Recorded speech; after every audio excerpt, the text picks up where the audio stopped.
we didn't have a lot of ego in our group, and I think that was the game changer. And I think going into 2025, you got to think about that. Sorry. It dropped. Got to see your house. Like what? Sorry about that.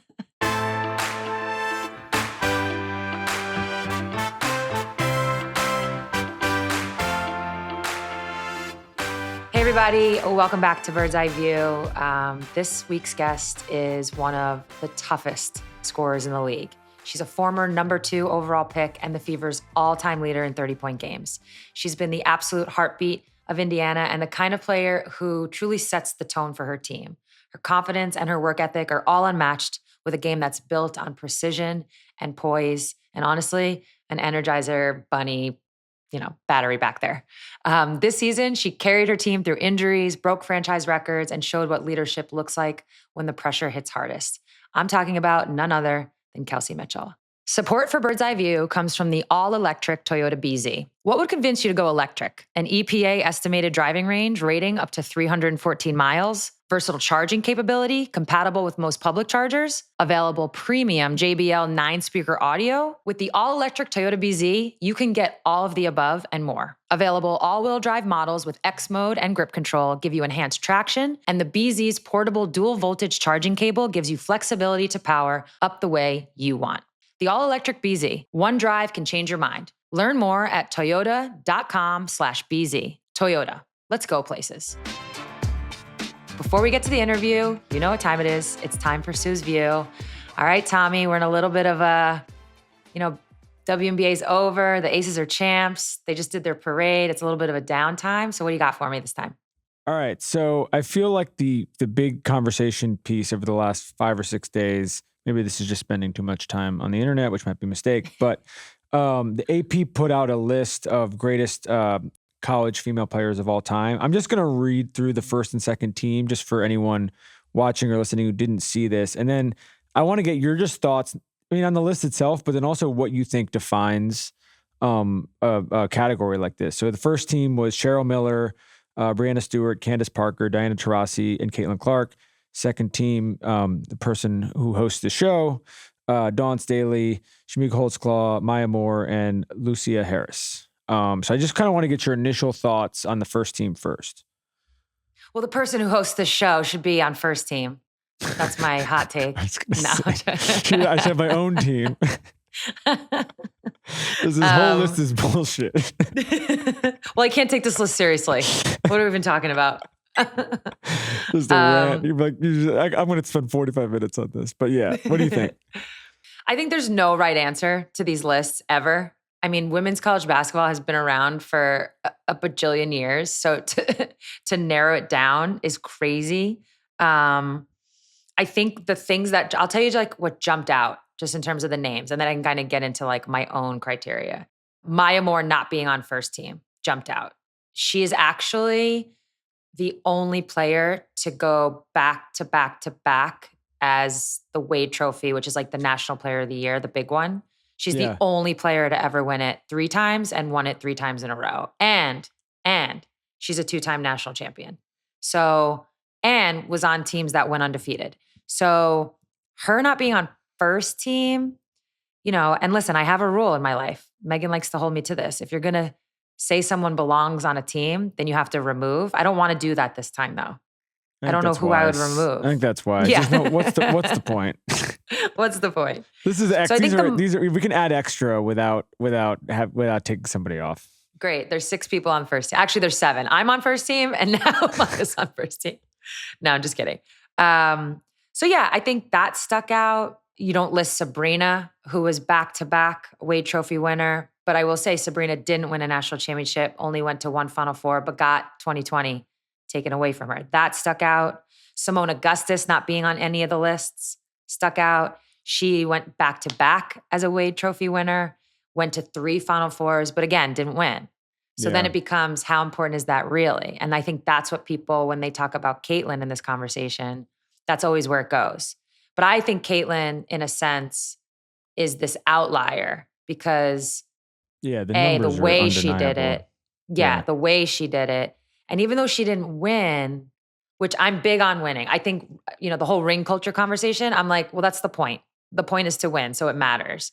But she did go to 2 finals. She carried 2 teams to 2 finals. So that's where it gets, that's where I think she separates herself. Yeah, the other thing is, I don't know how Shamiko Holtzclaw isn't on first team. That to me, it's like 3 national championships in a row. What? Yeah. I think I always say, I actually talked about this on A Touch More with Megan. People forget about her. People forget about her. And I get it. She didn't have the longevity to her career. She wasn't playing at a time. But we're talking about like Shamiko Holtzclaw. Shamiko Holt, like cover of Slam magazine wearing a Knicks jersey. Her playing now, I can't even imagine, but I think people forget about her from time to time. So What yeah, about that's kind of Asia? like the first What thoughts. about no Asia? She's on there. She's just on the reserves. She's not on first or second team. Yeah. Do you So think like that that's- Asia, Yeah. Brittany Griner, and Cheryl Swoops being just reserves. But, there's also Asia had a great college career. They won once, which is, of course, she was player of the year. So it's like no knock on her. You could just make arguments for other people's resumes and impact. Not that she didn't have any. I have a college question for you. I don't know totally you're going to have the answer to this because you're not as, spending as much time around college campuses probably as you used to. But I'm just curious with everything going on with NIL, with all the changing in the landscape and everything like that. Do you feel like if you were just to put your pure prediction hat on, like the dynasties are going to stay the same or things are going to shift over time? Because I was thinking about like on the men's side, I feel like the teams that are like the teams of the men's college basketball future are going to be like Auburn and Arkansas and these schools that just have a bunch of money, that are just throwing, we're not traditionally like great basketball programs, but they're using this NIL money to go get everybody. Like, do you think that this is everything's going to stay the same or do you anticipate there being a shift? I think in women's college basketball right now, 2 things are going to happen simultaneously that are going to impact each other. I still think the coaches in women's college basketball are why kids pick schools. Yes, NIL money, for sure. But by the way, if you're getting recruited by South Carolina, if you're getting recruited by LSU, if you're a top recruit, you're getting recruited by UConn, right? And those are the 3 that jump out because of the legendary coaches. You're probably getting NIL money to go there. Yeah. Right. So I still think those schools and some others are going to be dominant and be, in the dynasty categories, and they're going to continue to build. But when those coaches retire or stop or move on or whatever happens, if they ever left, then the whole landscape shifts. And, that's not to say other coaches don't show themselves as being part of the destination. But I think that's like still a big part. And at the same time, money does talk. And that's why you're seeing all these transfers. And and to add to this is really how I feel about NIL. We don't know what the landscape's going to be. I mean, I don't even think they know what it's going to be tomorrow, let alone what it's going to be in 3, 4, 5 years.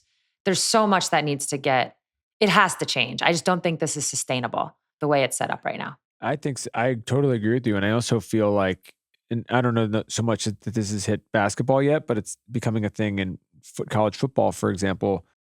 There's private equity. They're talking about private equity getting into this, which seems insane, I think, on its face. And also, I don't think, to me, that's a be careful what you wish for if you're a fan.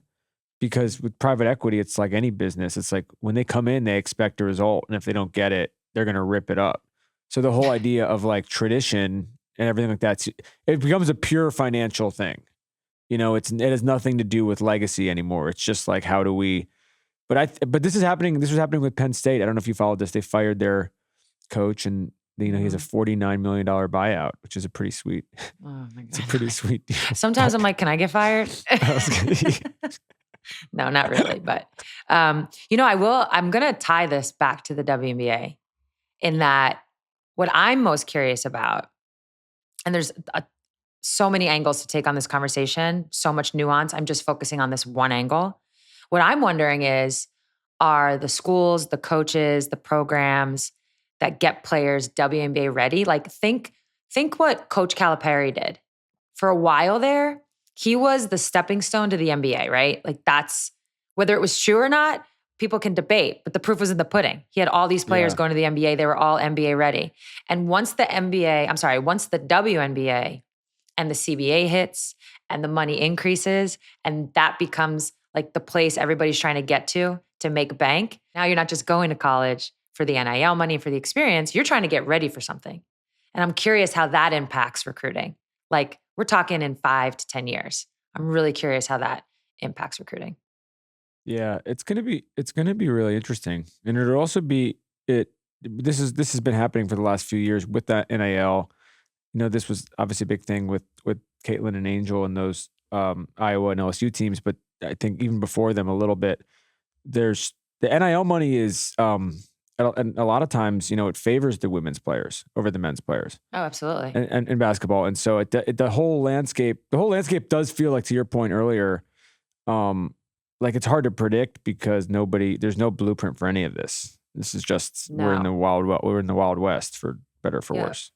Everything about women's basketball right now is Wild West. Yeah, I was gonna say let's check back in 9 days and see where we're at. Then we'll have our convo about that. Yeah, all this talk about college, greatest players, NIL. I know our next guest would have been dipping into all those buckets. That's a nice little segue to Kelsey Mitchell, who is a Buckeye. Let's check it out. Kelsey, welcome to the show.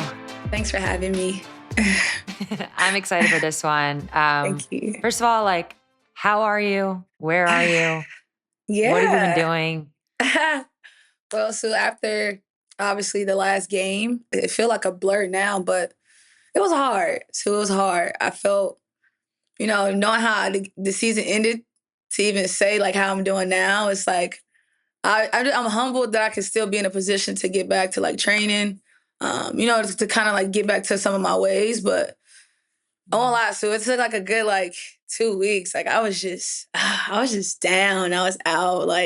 How the season ended, what the season felt like, what life felt like. On top of dealing with grief and my dad still. It was just, I was just happy. I'm glad I can be having this conversation with you. Yeah, for sure. We're going to get into all of it. I will start with how is your leg feeling? And, for those of us like myself, how do you even pronounce what that was? And can you give a description yes, it's of what that was? And obviously, real quick, we can only joke about it because you're fine. This obviously was a very serious thing. So I don't mean to make light. But at the same time, I'm I couldn't even pronounce it. Right? The short end is called rhabdo. But rhabdomyosis, and it's basically where my bloodstream just kind of got a chokehold. And we all have this thing where we have positive and negative blood flow. I didn't get any blood flow to my muscles, so my body just locked. So I told the ref, I'm just keep something's happening, stop the game. I felt I was going through an out-of-body experience. I felt numb. I felt I couldn't move my feet. And then I began to panic here because I'm wow, my feet's not moving.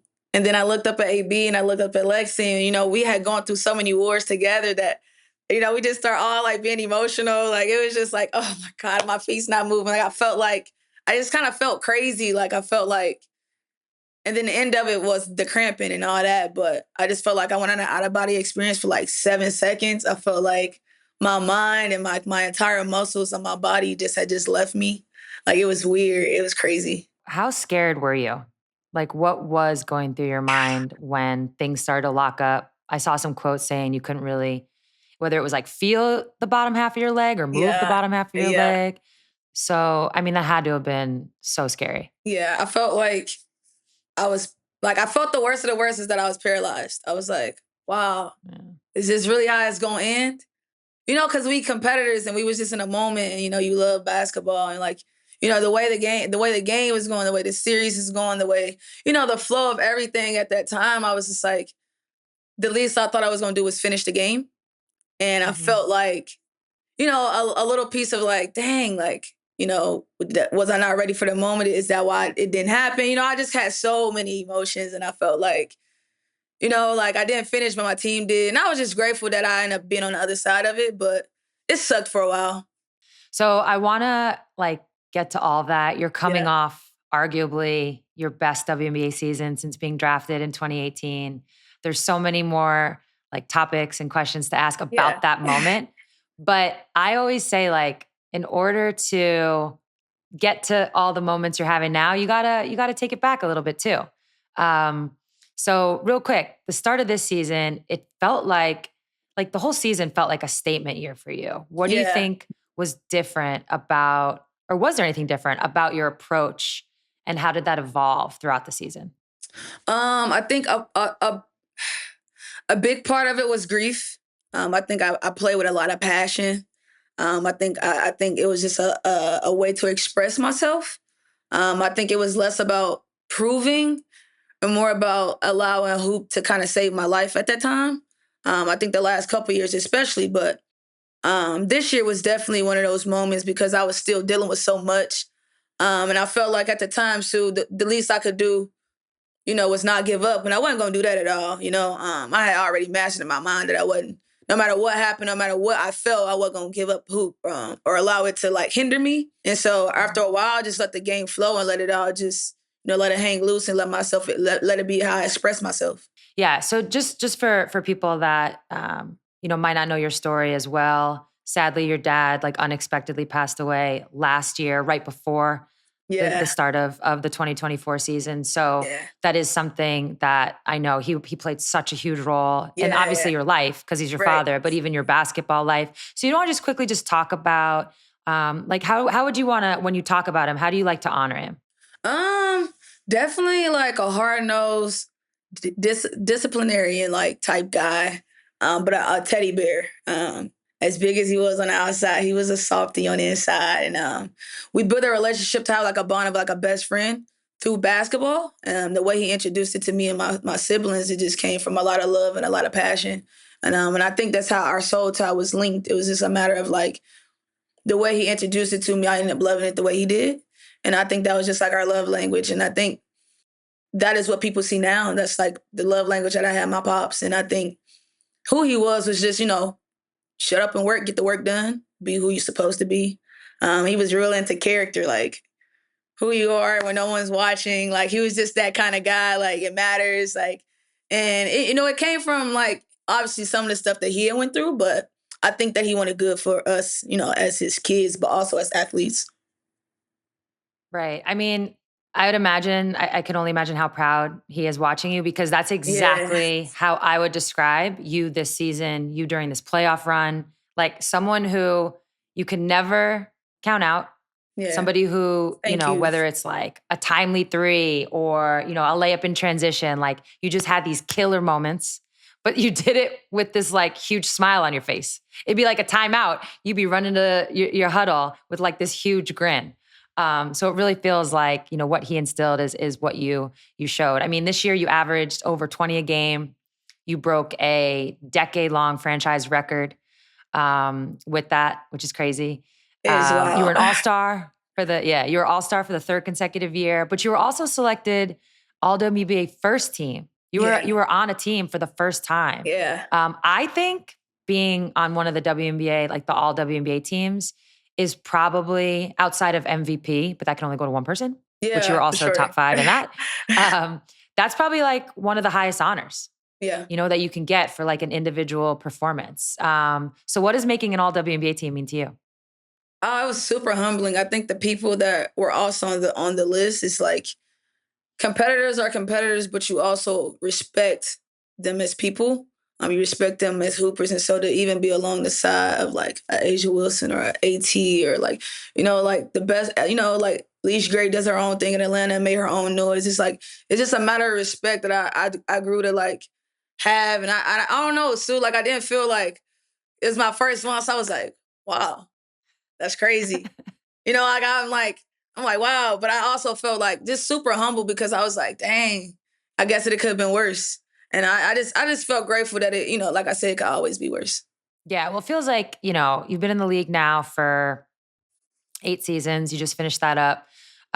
Everybody in the league knows everybody in league knows who you are, knows how unguardable you can be from time, at times. And it feels like now the rest of the basketball world is catching up. But I do want to take you back to 2018, where you were drafted second by the Indiana Fever after having a legendary career at Ohio State. For those that don't know, I mean, you finished your college career as number 2 in the NCAA scoring list. That put you behind Plum at the time. Yeah. Since then, a couple people had caught up, Caitlin being one of them. So you sit at 4th. Right. But you're also, when you left, you were also first in threes. I didn't know You sit at 3 at that now. Yeah, you were first in threes when you left. So you sit at 3 now. Long story short, you're an elite scorer. For those that don't know. You. I appreciate that. You've always been an elite scorer. So now I'm curious, when you get to the WNBA, after, being at the Ohio State University, what was the biggest adjustment for you offensively? I think the shift in speed. I was always had a decent speed, but I think when you play alongside other pros, there's a way of managing that. And knowing how to let your speed, create what it needs to create in positive ways. And so that was an adjustment for me. I wasn't always I didn't handle my angles well. I was kind of out of control, had a lot of charges. And it was just a matter of finding out how I could be, under control in a lot of positions. And I think it's crazy. I was just telling some of the young guys here, I was learning how to be a pro takes time. And I don't think people really recognize that. And I said it to say it was a lot I had to learn and go through to really be who I am, as far as being balanced on both ends of the floor, being able to play both ends of the floor, being able to, shoot the ball consistently, and taking your field goal percentage serious and, quality shots and all that. It matters to me. And I think you have to go through those lows. And, this shift from Ohio State to being a pro was it was an adjustment. Yeah. I mean, it's actually funny. There's 2 directions that I want to go from here. I'm going to start with you brought up field goal percentage and being an efficient scorer. And it's interesting because I went and looked at your stats, and, your rookie year, you had a decent rookie year, right? Yes. Your percentages weren't great. You were 34 from the field, 33 from 3, but you averaged 12 and a half points. You made all rookie team. This is totally, you can tell. And I was in the league still when you were a rookie. So I remember you described yourself pretty accurately. It's you knew if you figured it out playing against you, it was going to be a problem, but you were still figuring it out. Yeah. But then for sure, when you zoom out and you look at your whole career from points per game and your field goal percentage, you've just steadily increased and steadily added. And yeah, every player, maybe you shoot 40 this year and 38 the next year and then back up again. So you have some of those. Right. But for the most part, you just were on this steady increase. And I'm curious, how did you get better in this way while learning, while adding? Because a lot of times when you're learning and adding, it can mean 2 steps it gets back. Chaotic. Yeah, it gets chaotic before you go forward again. So how did you do both? How did you get better and stay consistent, consistently increasing? I think the biggest part of it for me was maintaining a sense of I had to know going in, so I knew no one's gonna give me anything. And it's not a cliche. It's just I literally I knew it. At the time, Indiana had went through its law, Catch had left. They had, started over. And then they brought, myself in, Victoria in. So you kind of I got new at the way 6 and 26. And then we were 5 and something. Then I was on my 3rd coach. And my mind's I'll be honest with you, Sue, I felt my brain was starting to play tricks on me. Dang, maybe this is they'd be the average couple years a person could play in the league. I'm wow, it just wasn't good. And I felt I just felt I had to save myself. And I knew that that mentality of just staying in the gym and staying to my craft, it had to be the main focus and the only focus for me, because it's other than that, I feel I wouldn't even be here. So you had to put, even though it's a team game, it was you still had to make sure you were focusing on yourself, which kind of brings me to the second angle I want to take, which is the pace that you play with. I don't think this is something that people fully understand. Like it's just getting talked about this season with you. Yeah. And this has been, you have been this. You have been this way, Thank you. Really since college. So when you think of your pace of play, is it something that you were just naturally born with? Is it something that you realize could be like a superpower and you've started to focus on it? And then I'm curious how you train it. Yeah. Like when you're working out. I think to start, so I when I was like 13, 14, I would go down. My dad was the head basketball coach in the inner city here in Cincinnati. And he had his own like way of like mentally breaking you down to build you up, but not in a bad way. And so, I was learning how to lift tires and like, this small stuff. And I felt like my speed ended up growing early because my dad had put me in like uncomfortable situations. And so my dad started sending us to a speed training guy. He was a football player.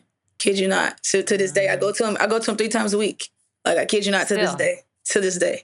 And people ask about my speed, and I think it's a matter of maintaining a sense of footwork and balance, but also power. And the people that I work with here back at home, like we take footwork serious from the standpoint of stamina, for one, being able to maintain a sense of conditioning, and then allowing it to create angles for you on the basketball floor. And so I like to think that my footwork and using it in bursting speeds and breaking down speeds and picking speeds back up is, how you got to manage like your game control. And I felt like it was the best way for me to like maintain who I was. And I knew it was going to be hard because that's not the kind of work as you get older in your career, you want to be doing speed training and agility and going through ladders. Like, as you get older, you kind of like, but I felt like it's the sacrifice that I'm willing to make to kind of be who I am. Yeah, no, I would say, as you get older, it's just those things get harder because they're the start stop of it is like, it can be hard on your body as you get older. But I would say to you, don't ever stop doing it. Like, don't ever take that part out. Like, I'm not in the category of you in terms of that, but those were drills that I had to continue to do, like even into my 40s. Yeah. And now I want to know, like, are you doing like, you're like doing the work of the footwork of a safety, the footwork of a running back? I would say more of a even running like back. A quarterback? I would say more of a running back from a standpoint of like my trainer, he would like, take like, I don't know, just the cones itself with the circles, and, you put your feet in and out and stuff like that. And he would show me, we started Icky Shuffle, football player. And he was a running back. So I was like, it was like almost like me assimilating going through, on the floor with him, assimilate punching holes on the floor, punching holes on the field, like, hitting gaps. And so I was starting, I would stop, and I was, it was a matter of changing speeds and balancing balance like the way a running back would. And after a while, he started incorporating the basketball. So he started telling me, bring my basketball with me. And so it would be the same footwork as a football player, but it was like, all right, he said, act like this is, this, that, tween cross. And then I started translating the footwork that we did without basketball and start bringing the basketball into it. And then like from there, it was just, we always stuck with it. So then we started learning how to do step backs and like a band. Step back in the band is like, it's hard. It's really, really hard. I don't know how I'm doing it, but it's worth it because it's maintaining my balance. It's maintaining my power. Yeah. No, this is, now that I'm like thinking back to just like your highlights, the way you play, all I see now is a running back, just like hitting gaps, seeing holes, and like taking them. Literally. I've heard of football players do it. I've heard of football players doing ballet, but basketball players doing football, I kind of like this. You're about to start a trend. It's a rare one. I'll tell you that much. It's rare. I like it. It's worth smart. It, though. It's worth it. Oh, yeah. Oh, no. Absolutely. Support for Bird's Eye View comes from the all-electric Toyota BZ. You've been thinking about going electric. You've searched the internet, admired friends' EVs, but you've been hesitant to take the plunge. The all-electric Toyota BZ might just be the electric vehicle you've been waiting for. The Toyota BZ is a battery electric vehicle designed to do more.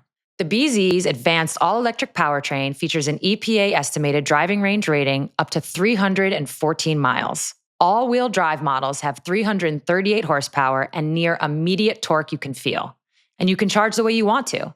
BZ is compatible with most public chargers. But the features don't stop there. Regenerative braking paddle shifters let you dial in the level of regenerative braking to suit your personal preference. Wireless Apple CarPlay, Android Auto, and SiriusXM seamlessly connect you to all your devices. And an available panoramic view moonroof lets you take in the scenery wherever you roam. Did I mention its striking design and sleek, powerful lines? Go from skeptic to electric in the all-electric Toyota BZ. The all-electric BZ, one drive can change your mind. Learn more at toyota.com/BZ. Toyota, let's go places. Okay, so what do you think, like as an elite effective scorer in this league, what do you think the line is between like hunting shots and making sure you're playing within the team? And Ooh, like, that's a good how do one. you stay an effective scorer in that way? That's a good one. I think the biggest part that I know, well, for one, like the background of like the team we had, you were put in a position to have to take a lot of risks and do a lot more. And, it was like, it was a shift in coaches and then, systems changed and then you were still trying to find you. And so that was one part of it because like on the basketball floor, you have to learn how to make plays for yourself, but for your team as well. And I think I had to learn that through those changes. And I think that there's a blurred line because you don't want to lose you and not be confident, but you don't also want to not use the ones around you to create and make it easy. And I felt like my last couple years, I've had a AB and a Kaylin, but even before that, I was fortunate to have like a Big T. And so people that can also create with you made me a better player. And I feel like the more you realize that you can play with other great people, the easier your game will flow or I don't know if that makes sense, but like I watched Shai Gilgeous-Alexander and Jalen, even though Jalen is who he is and Jalen knows Shai is who he is, it's like, you can still kind of, build around each other and kind of play through each other, if that makes sense. Oh, no, it makes total sense. I think a lot of, people who like to play, backseat GM and they're like, oh, how come they didn't get this player? How come they didn't do that? Why? Because it's all about pairs. It's all about like pairing people, making it, complement. And we're definitely going to get into like Caitlin, Aliyah, when they joined the team, how that impacted you, especially Caitlin. Like we're talking about you right now with like your pace. And now you get matched up with somebody who likes to play just as fast, who's obviously also an elite scorer. So we're definitely going to get to that in a second. But before we do, I want to talk a little bit about like, well, actually real quick, I do have one quick question I want to give you. When you look around the league, who are some of the, like, who are like your top 5 just like bucket getters? Ooh, that's Asia Wilson for sure. I mean, her ability to shoot the ball as a big is just, you don't have to find a lot of bigs to do that. And, it's hard to guard that. That's crazy. But I'll tell you that is who's always been, bucket getter, in my opinion. And, she's had her lows and highs, but Brittany Sykes can go get one. She can go get one. She can go get one. Yeah, she's the type where like if she's going, you can't stop it. It's just a matter if she makes it or not. Valid. I feel the same way about Nafisa Collier. Nafisa has the best footwork that like it's simple, but it's lethal. And I love it because it's like it don't like, you can't bother her. Like it's kind of like she gonna step through. So I'm like, that is crazy. Like when you watch, it's like a matter of like she waiting for you to like mess up so she can like get off what she need. And I think that's special. Like that's special. Not a lot of people can do that. I feel like Alicia Gray has a frame that makes her difficult to guard. And when she goes into a lot of her moves, it's like you gotta respect it because you either gonna get a foul or you gotta respect the fact that she got the bounce to get her shot off because she a bigger guard. And the way that she can score as a lefty, being a lefty is like, I like it. It's like you gotta respect it. It's dope to see because it's like she also a lefty and it's like, dang. When you see it from her, bird's eye view, it's kind of like, it's cool to see because she can go get it at any time. And she gonna get to the free throw line. She got the ability to draw contact, which is dope. And then the last one I'll say is Kalea Cop. Cop can go get a bucket. Cop can go get one. Yeah, she can definitely go get a bucket. Like she can go get one easy from a guard perspective, in my opinion. I know. It's interesting who you pick. You pick 2 post players, which I agree. I feel like a lot of times I ask this question and people go guard heavy. So I like that you pick 2 post players. And then you kind of pick 3 guards who in different ways have something about them that when they want to get to the rim, there's really nothing you can do about it. There's really nothing you can do about it. They're going to either run right over you. Or you got to let it go. Yeah, exactly. Yeah. So I hear you on that. Yeah. Okay, again, like back to like your early days, Indiana. how do you think your leadership has developed? And were there, anybody in the organization, teammates, people you learned from that helped you figure out who you were eventually gonna be as a leader?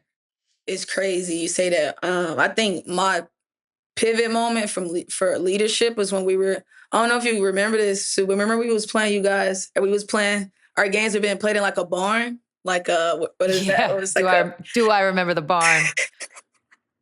I'll never forget it.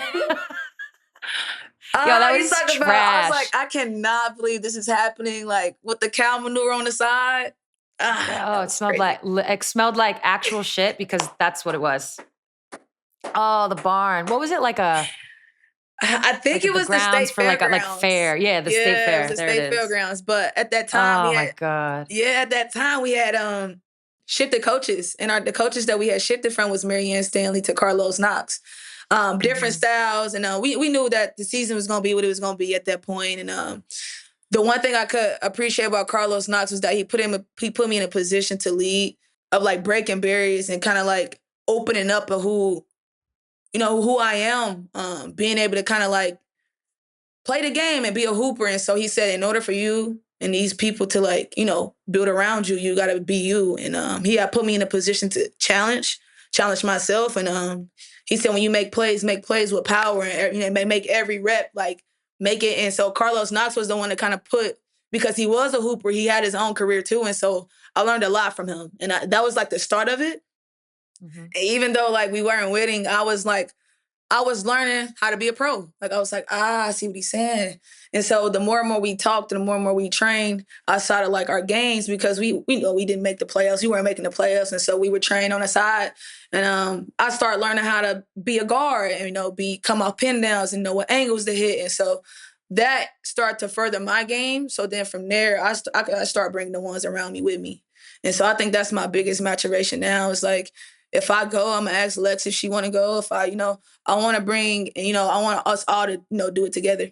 Right. Oh, I love that. Because that's, a lot of people, when they talk about leadership, it'll be like the vocal leader, leading by example. But I've actually never heard anybody talk about it in a way that you're talking about it, which is just like quite literally bringing people along with you. Let's just do it together. I learned how to do this. Let me show you how to.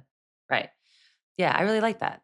And that's like specific to you, because the most important part about leadership is it being authentic. Yes, like that's it gotta be. And I feel like a lot of people, like Sue, I ain't one of the ones, and you kind of know me when I was learning from you at USA, like I'm not a talker. So it's like the best I can do is just give you my best physically and then bring you along and hope that we can all do it together. It's like, cause I can't talk my way through nothing. Like I just never been the type. And so a lot of times that leadership style never worked for me.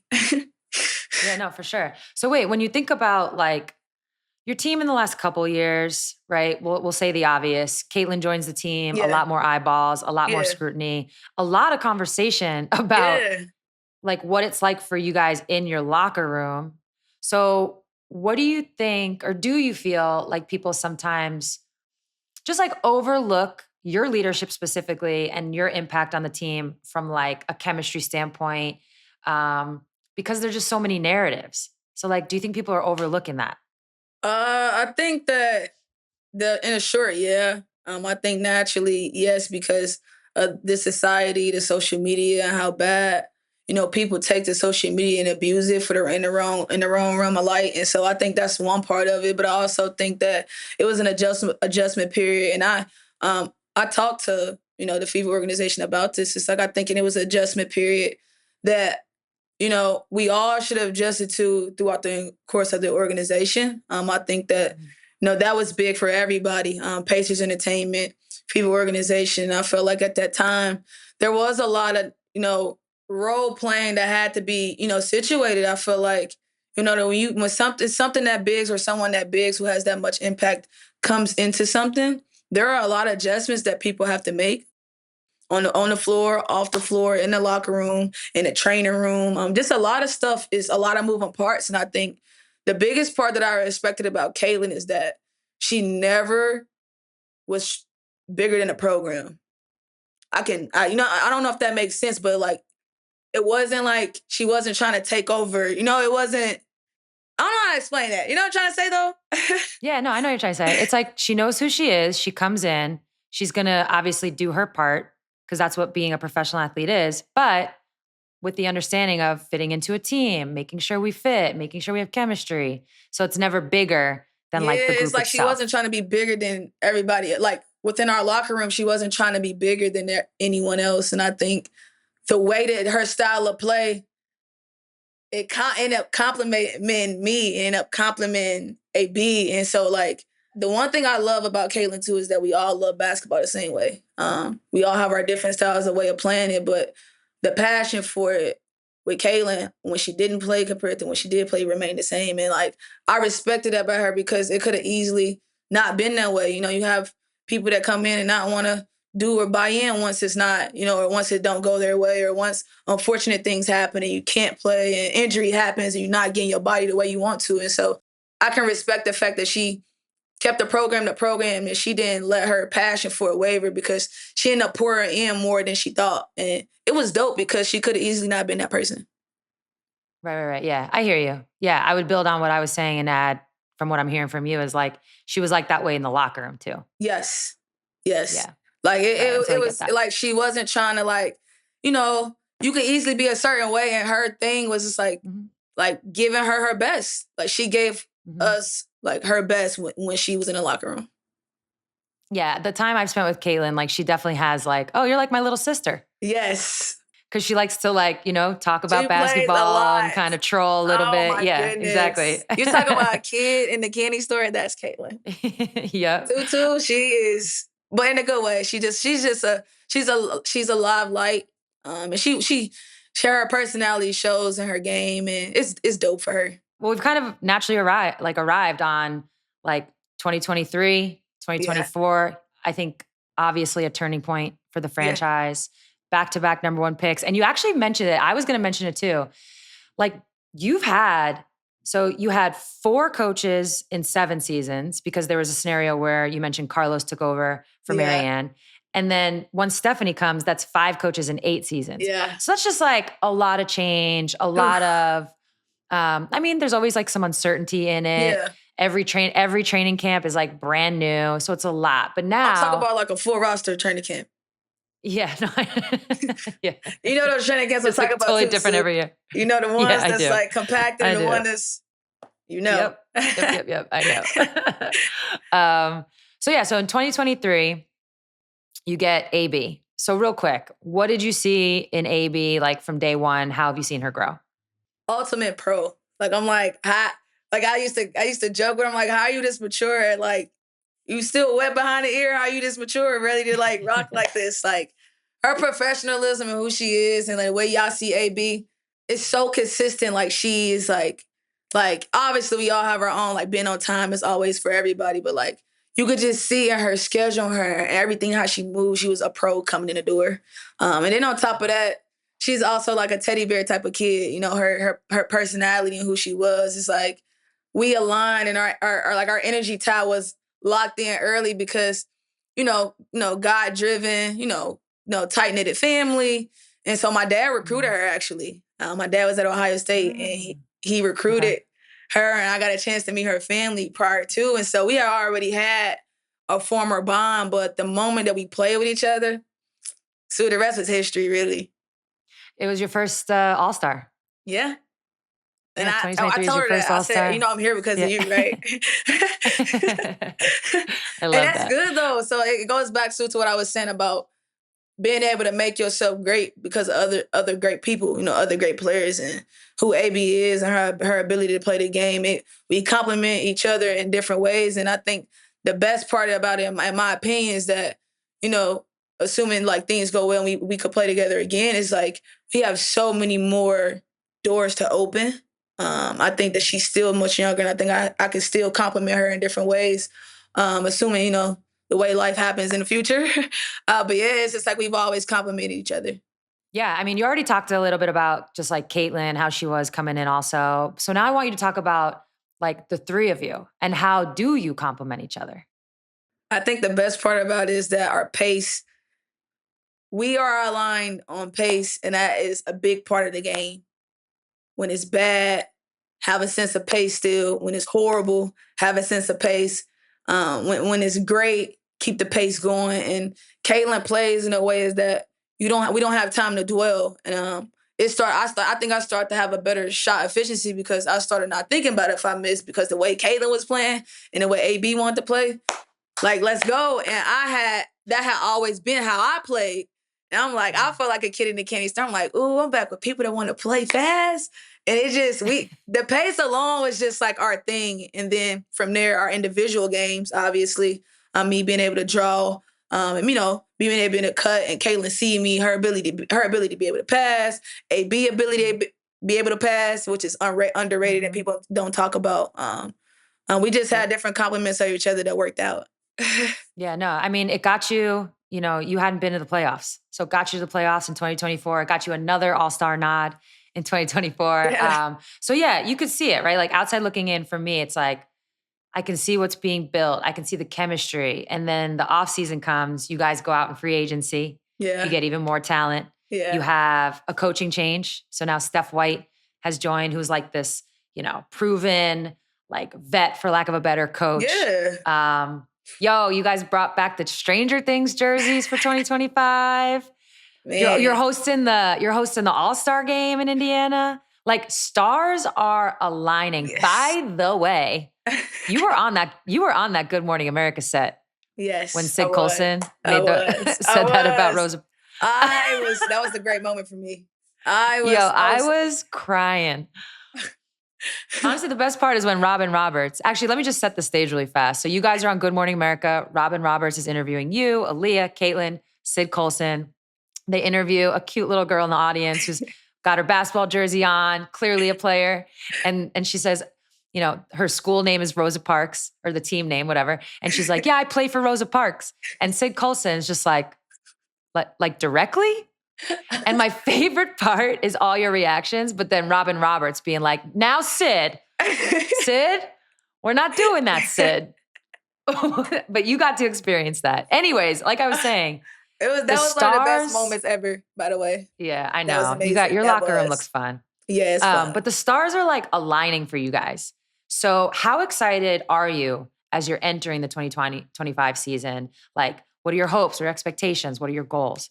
We knew that we were going, like, the people that when Steph was hired, took on the big responsibility of calling when I was in China. Took on a responsibility of getting to know her getting to know me. And then when I got back and I left China, going up to Indy and being able to work with Caitlin, being able to work with, AB when she was there. And so when we got in the market together, our chemistry was already starting to build. When you train with somebody and you work with them and you get to see everybody flow, you get to see the work ethic, you get to see the passion in it. We had already started there. I think it was just unfortunate that when the season started, Sue, that Caitlin got hurt. Because I think you get to see, how special us three are together. And that part sucked. And I think that going through it and seeing Soph come in and then seeing Sid come in and then seeing, the different, like, Bree Turner was big for us, and a lot of people don't talk about Bree Turner. Like, seeing those kind of people come in, she was a winner. People don't talk about how she's won. She's won before, and she's seen it. And so seeing those guys come in, we all compliment each other in small but big ways, because I think that's how we got to the playoffs, and we maintained through the playoffs. Yeah, I mean, when I think about your season, obviously what stands out is the injuries. Yeah. You guys just, it was like, at one point it was like a joke. It was like... like all you could do was probably laugh and be like, oh, are you like seriously again? Somebody goes out for a season injury, ending injury again. Yeah. But then you guys do roll up and win the Commissioner Cup. This was before some of the, some like I think Sophie was still playing maybe, but so this was before some of the injuries, but you guys do win Commissioner Cup. What did that do for like the group confidence? Ooh, it's so crazy because like the social media world and the narrative is that certain people doing certain things to win Commissioner Cup is the way we won it. And I think it didn't happen that way for us. The way we won Commissioner Cup was Natasha Howard led us, for one. Natasha Howard, who she was, she led us. She was who she was. And so the vet and her, she started bringing us along. I wasn't shooting well. I don't know how well AB was or was not shooting, but I think our ability to kind of keep going and keep grinding and keep staying in it, and watching Tosh kind of like keep pulling us, And then when Sid came on the floor and when Eric came on the floor, we kept up with a pace. And so we started to compliment each other at such a pivotal time. And I think that at that time, it was a matter of, life or death, or who gonna quit and who gonna, keep going. And I think that our group just stayed together, and it tightened us in a different way. It definitely did. You could tell. It was also, you guys went on IG Live after the game and like we're doing all your, but you could see, you got a glimpse into like what the vibes were like. No, it's not embarrassing. We got a glimpse into what the vibes were like. Cause it was a tough season. You guys do end up finishing 6th, so you make the playoffs. Yeah. This matches you up with Atlanta. Before we get into like the playoff run, you've already brought up, some of your teammates. So, listen, we could sit here and talk about, Aliyah Boston, all-star. We could talk about her defense on A'ja Wilson. These, some of these things are obvious. I want to hear more about let's start with Lexie Hull. What did Lexie Hull bring to your team especially in this playoff run, right? So now the one thing about the playoffs is your roster is now set. Yeah. Until you go down in game 5, you guys have your core group is now here. Yeah. So as you're approaching this, tell me about Lexie. What did she bring? So it's for one, talk about a great person, a great woman, a great friend, just a good teammate. You talking about go through a wall. It don't matter what wall, Sue. It could be plastic, concrete. Lexie gonna go through it for you and with you as long as, everybody's on the same page. And I respect that about her. And I think talking about playoffs and what she brought to the floor was that. Getting every loose ball, rebounding the ball, so to create extra possessions, taking on tasks of defending bigger, stronger players like Jackie Young and being able to defend, and then, sacrificial lamb in some situations because she, ended up getting in foul trouble. And she had a different respect for the game because she was okay with playing her role and what she brought to the table, and she did it so gracefully because, everybody get in a position to be able to have to do more, and she still stayed within the realm of her role.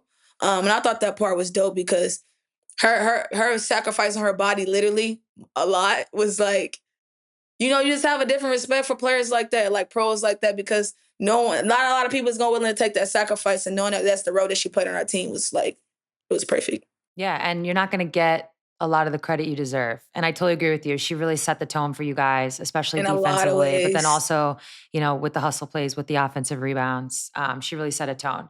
Now I want you to talk about the group of vets that you guys had. You already mentioned, Natasha Howard. She came on the show earlier in the year. You mentioned Breezy, another vet presence, but you guys had to sign. You had to sign Shea Petty, Odyssey Sims, Ariel Powers. How would you, when you look at those vets and their impact, how would you define professionalism in what they brought? It was dope. It was dope. From a professionalism standpoint, everyone's built there. In our hoop world, narratives are always built about people and what they say or what they don't say. And at a time like that, you didn't want that to be the reason why we didn't get to the playoffs. And the one thing that I appreciated about Ariel, and Shea was that whatever program that we that they saw that we had, they didn't interrupt it. They kind of just complimented it. Ariel's, ability to have energy in a room and kind of in practice was it was a small game changer for us. And then, ability to be another creator and being able to draw and being able to kind of be a great guard and compliment myself, pour in. And then Shea being able to shoot the ball and kind of see the floor as an older PG, but from a, mental standpoint was small game changes. And it was dope because it could have not been that way. Yeah. And they were also, I feel like what I saw is they were also just winners. They've known how to win, Shea's been to the finals. Especially in pivotal moments, big moments. You could see the preparedness that they wanted to have, Shea wanted to have with her, just knowing the playbook and just knowing what, just you could see her she would ask all right, so what we doing on this and that? And you could just see her wheels turning to want to be the best. And then, as a guard who's could be able to kind of score at a high level too, it's we complement each other so well. And so when she made plays for me and vice versa, it added to our offense.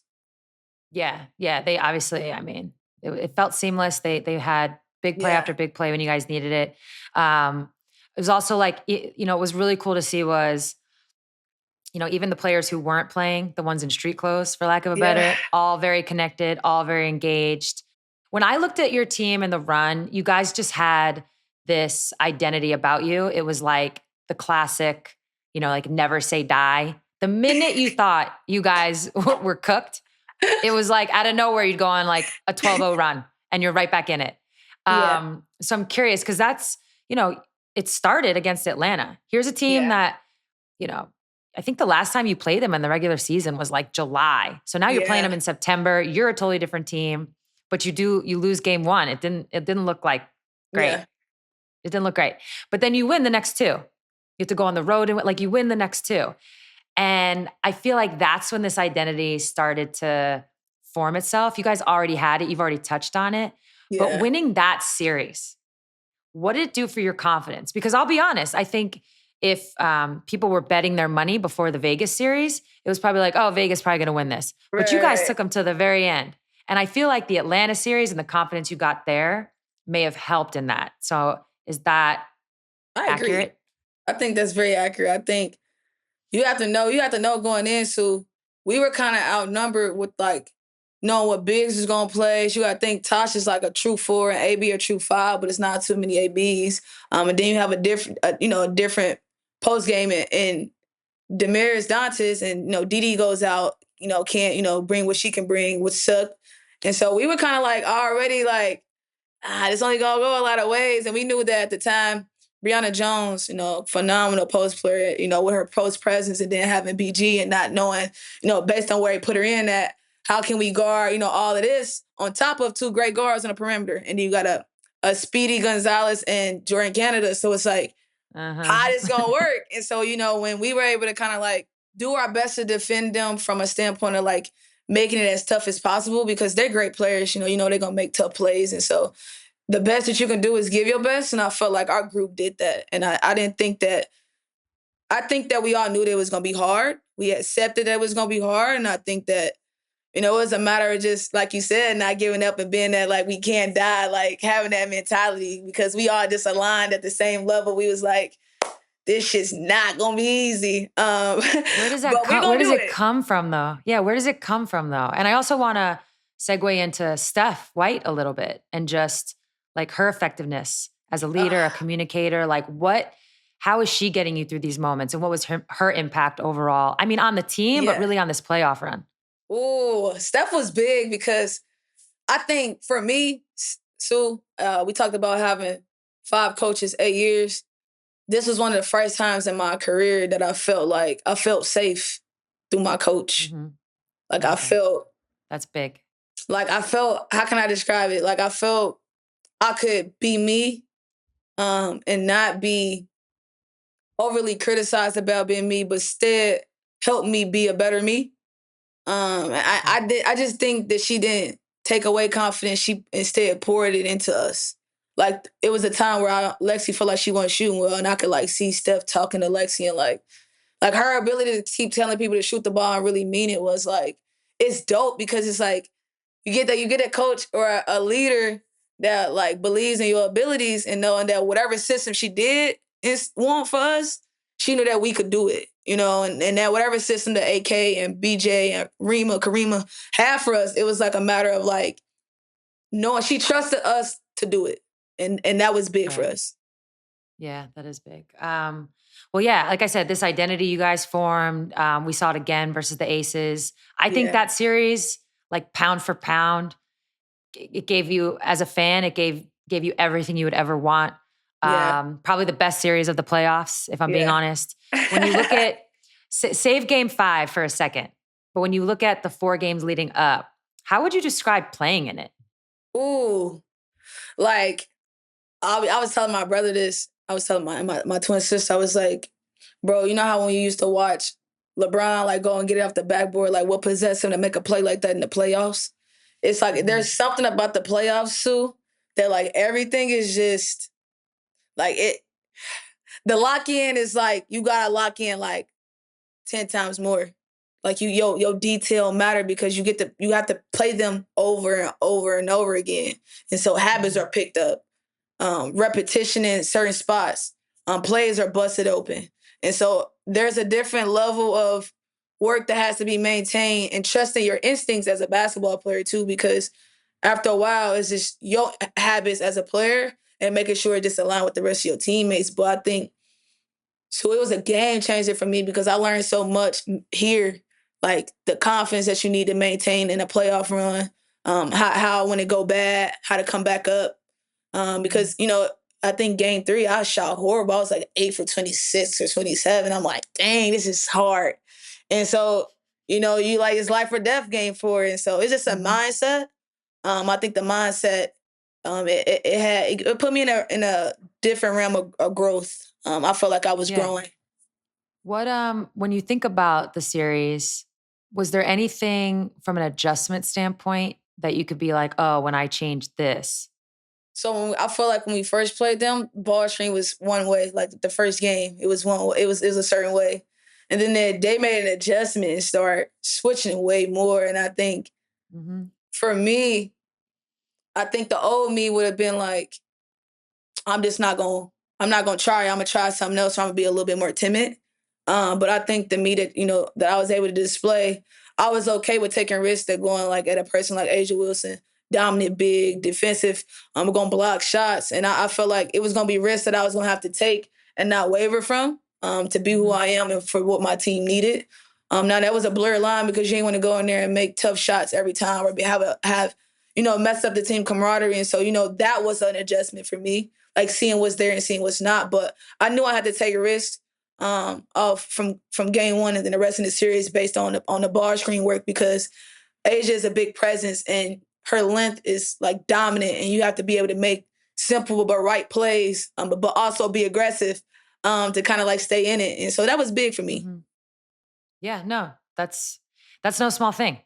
That's no small thing. Because I think you're right. I think a lot of players, all of us, there's a tendency that if something's working, you want to either like keep going to it, but if they change it up, it can get frustrating. It can get you off your game. You definitely know. Yeah, I know. All too well. So as you're, going into game 5, if we can actually focus on what ended up happening with your cramps and your injury. By the way, have you ever watched the documentary on The Biggest Loser, that TV show? No. What is that? Oh, so The Biggest Loser was that TV show where it was like about weight loss and it was a competition. I watched the documentary recently. And honestly, when your injury came out and I saw that term, I was like, wait a minute, that sounds familiar. Somebody on The Biggest Loser had the same thing you had. She almost died. So I knew immediately because of The Biggest Loser, I was like, oh, this shit is serious. But did you have any, and based on the knowledge that I gained from watching that documentary, did you have any, like you're going into game 5, is there any inclination that something is off about like how you're feeling? I kid you not, Sue. I like that also, my mom was playing tricks on me when I got hurt because I'm like, what did I do wrong? And I kid you not, Sue, when we like kind of got to game 5 and, we, ended it, we did, the preparation was the same as it's always been. You do this, going to sleep, going to little sleep thing. What's that? What is that thing called? Hyperbaric chamber? Yeah, that little chain, hyperbaric thing. So we did that. You do everything that you do to prepare for a game. I used to tell whatever you do that you normally do, like I felt like I did. I felt like the hydration was there. I didn't feel like, overly out of the way, like out of it. Like I'm prepared for game 5. And so going throughout the course of the third quarter, I felt like my legs started having a little jello feeling to it. But I'm like, that's normal. It's game 5. We here. We just got done playing a day ago. So I'm like, that's normal. Yep. But then I start to feel like my muscles, do different things that I had never felt before. And then I was like, dang, something happening. And so when I saw the ref and I stopped, my body stopped. I was like, we got to stop. That's how I knew. I'm like, yeah, this is different than anything I've ever felt. God, I just can't imagine. I mean, it's hard to shift back to basketball, but I am just curious. Yeah. What do you think happens? What do you think happens if you don't get hurt? I know it's a big what if because it's like you could win, you could lose, it could be this, it could be that. But I have to say it was starting to feel like you guys were destined to get to the finals. How does that sit with you? I think when I was telling you about when we first started talking about how to hurt, I felt it for like a good 2 weeks because I felt like that was a moment for our group. I think that was the time. say I don't get hurt. And the way the game had went, Sue, I had just hit a 3, so I'm like, the game, I had, the game was already like this. You had to get a little confidence. I'm like, okay. Mm-hmm. We had a little something. Yeah, It felt like the tide was turning in that game for sure. yeah, The you could momentum feel was like shifting. and then like AB gets the foul. And then I'm like, wow. But say that don't happen. I say that to say, like, I feel like where we were and what we were doing, the path we were taking, and the way O started to play, and the way like Tosh started to rebound a little bit more, I was like, if this is gonna be a time, this is gonna be our time. And I felt, me personally, I was like, damn, like, I ain't gonna say God, Sue, but I'm gonna be like, why didn't the moment happen? Like, that's how I felt. Like, I felt like, and I think that I cried about that more than anything, because I felt like for the first or 2 times in my life, I felt like I was prepared for the moment.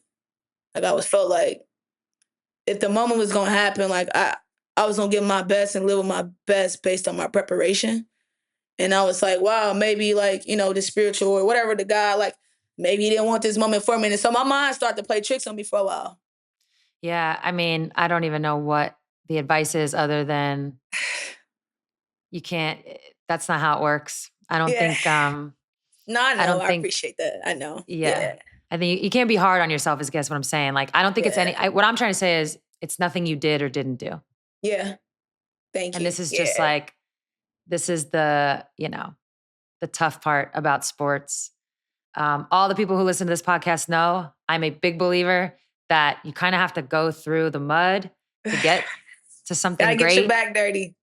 Yep. The back has to get dirty a little bit. Yeah. But I know for you, to not make the playoffs for so long, you make the playoffs in 2024, and then you have this run. I know that the taste is there. So actually, what is the positive takeaway from this, right? The playoff run, how you did it, the way you guys all fought through so much to be so close to the finals. Does that feel like, what is the feeling of accomplishment there? Oh, I think the biggest takeaway was that we were, like, no matter, and I say this, with no disrespect to any of the other teams. Of course not. Yeah. I think, I like to think that our group, we were the standard of not giving up. And like, I think we displayed literally, the takeaway is that no matter what happened, we didn't disrespect the game as a group. Like, we didn't take it for granted as a group, and we all loved it the same way. And I think those 3 things compiled together was like, that is not giving up. That's just giving your best. Like, if you're gonna die on your sword, I think we were the group to show and display, like, we were like not that movie story, but in a lot of ways a movie story, because it was like we could have tucked our tail, Sue. Like, it was a lot of situations where you could have separated, you could have pulled apart. You had a lot of excuses to make, and let them be valid excuses. And I think, for one, I didn't, at the time in my life and where I am, I couldn't live like that. And the best part about it was that I had teammates who didn't want to give in. And I think together we just kind of like, we was like, if we gonna die on our sword, it's the way we gotta do it. We all we need.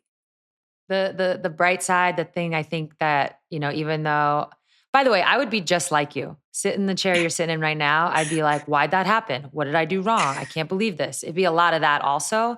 But then at some point you will come around and you'll realize, going through this experience, now you know exactly what you're made of. You know exactly what your teammates are made of. And you're going to take that with you into future years. I am real curious though, like, how did you do against Phoenix this year?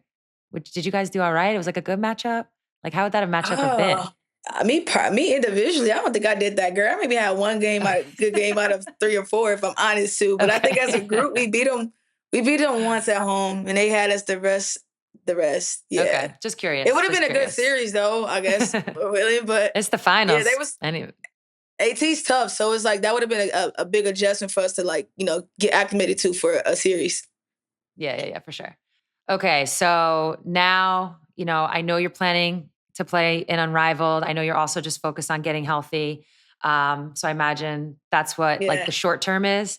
Yes. But if we could look ahead to, you've already brought up some free agency comments here and there. If we could look ahead to this free agency, and for like a second, right? Like, You've been in Indiana for 8 seasons. You've called it home before. You tried to test free agency last year. They quickly called you. Yeah. So, and we don't know what the new CBA, like what the numbers are going to be, what the core rules are going to be. Like, we don't know any of that. So that's obviously pending. But is there any part of you? Because I totally hear both things exist, right? Like, you love playing with this core group.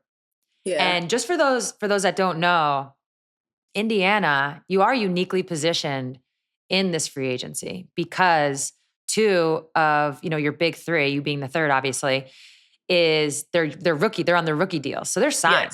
Yes. They're locked and loaded. Like, what you're getting. And that makes Indiana, that makes the Fever different from other teams. Right. So is there any feeling to try and test out free agency the way you had felt it last year? I think yes. The obvious, the short end is like the reality of it is just from a standpoint of like, life is different when family dynamic changes. You gotta look.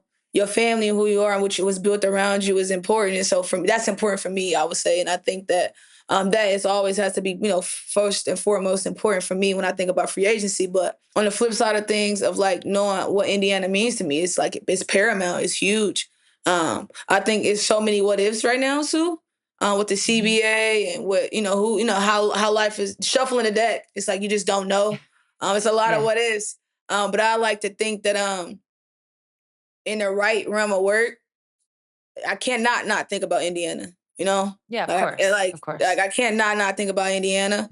And on the other side of things, it's like I got to make sure I'm put in a position to I'm putting to take care of my family or be there for my family, and also know that this is for my family as well. So it's a combination of both. But I think in both realms of life, I get to choose based on where I'm valued. And hopefully, whoever or whatever I talk to, I want to feel value and let it all flow from there.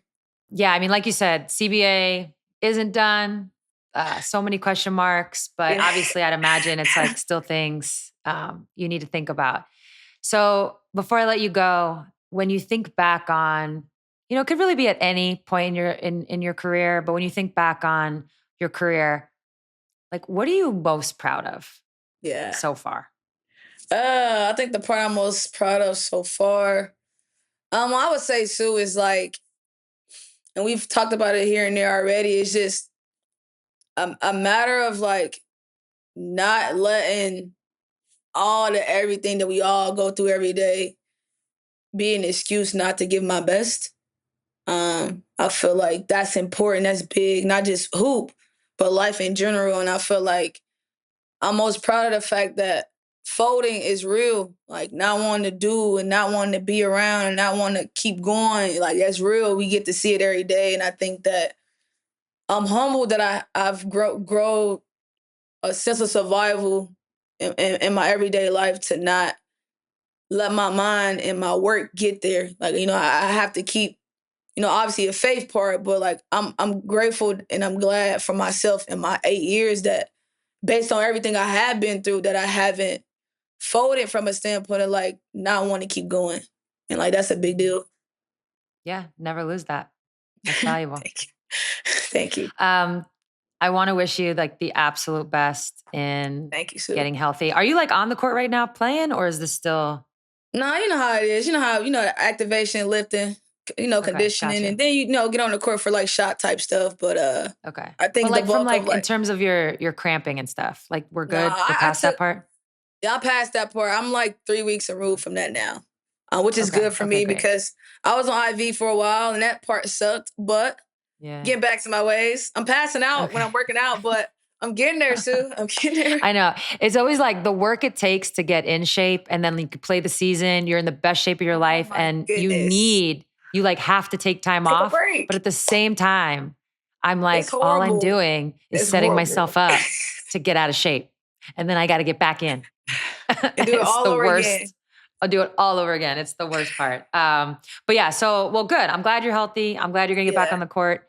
Get yourself ready for Unrivaled. Can't wait to watch you there. And thank you. Thank you for coming on the pod. So, guard to guard, person to person, you're unbelievably amazing. I won't fangirl you right now. I just want you to know that, like, I used to tell my mom and dad about my USA experiences, Drew. And I never, like, tell nobody else this, but like, I just wish I would have got an autograph and stuff like that. But I just want you to know that like people like myself actually watched you. Like we appreciate what you gave to the game, and I appreciate you. Thank you. For Thank sure. you. That means a lot. I appreciate For that, sure. man. It's love always. I can't wait to keep connecting. Same. Bring For you sure. back on. Let's go. For sure. I like it. Thank you. Hope you guys enjoyed that conversation with Kelsey. I definitely did. You don't really get to hear, or we haven't really heard a lot about Kelsey Mitchell's story, whether it's, the impact her dad had on her, having to go through the grieving process while playing. I really enjoyed hearing about how she's using football to help her with her footwork, but also her leadership style. And it really just goes to show you there's so many different ways to be a leader, and it's all about fit. It's all about who you pair up with, and then building chemistry from there. So again, Kelsey's somebody who I've always been a fan of, always enjoyed watching. It was super dope to connect with her. And again, I hope you guys enjoyed. See you next time. This episode is a co-production of Together and Vox Media. Our producers are Tommy Alter, Jason Gallagher, Richie Bozick, Harry Krinsky, Jess Clarendon, and Melanie Carter. Support for Bird's Eye View comes from the all-electric Toyota BZ. The true test of a first-rate intellect is the ability to change one's mind. That's a quote from me. I just made it up. But it sounds good, doesn't it? So maybe it's time to revisit your thoughts on battery electric vehicles with the all-electric Toyota BZ. I've already told you about a few of its amazing features. Its EPA estimated driving range rating up to 314 miles, its versatile charging capabilities, available premium JBL 9-speaker audio system, its sleek and chiseled design. So I won't repeat myself. All I'll say is go check it out for yourself. The all-electric BZ. One drive can change your mind. Learn more at toyota.com/BZ. Toyota. Let's go places.